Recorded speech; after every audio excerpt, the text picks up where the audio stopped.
మిర్చి voice fashion show take 1. Shatadru వంశం 100 మందిని చంపిగాని చావని వీర వంశం.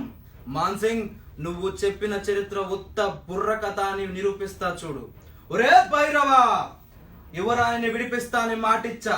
దాన్ని తెచ్చి వీడి ఒళ్ళో పెట్టి నా కాళ్ళకు సలాం కొట్టి పో, నిన్ను నీ రాజ్యాన్ని ప్రాణాలతో వదిలేస్తా.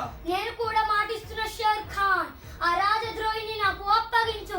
నిన్ను నీ సైన్యాన్ని ప్రాణాలతో వదిలేస్తా. ఖుదా, నాకు ప్రాణభిక్ష పెడతావా? రేయ్, నీ ఒంట్లో రోషం ఉంటే, నీ కథలో నిజం ఉంటే నా మనుషుల్ని 100 మందిని పంపిస్తాను. దాని మీద చేయపడకుండా ఆపు. నిన్ను నీ రాజ్యాన్ని ప్రాణాలతో వదిలేస్తా. వెన్ను చూపిన వీరులని ఎందుకని మరి పంపించు. వాళ్ళను చూస్తేనే సగం చస్తావురా. లెక్క ఎక్కువైనా పర్వాలేదు, లెక్క తక్కువ కాకుండా చూసు. 100లో ఒక్కడు మిగిలినా నువ్వు ఓడినట్టేరా. ఒక్కొక్కరి కాదు షేర్ ఖాన్, 100 మందిని ఒకేసారి రమ్మను. లహుత్, ఈ పొగరు మాటల్లో కాదురా, చేతల్లో చూపించు. సైతాన్ కా fauji. This is Mirchi Voice Fashion Show.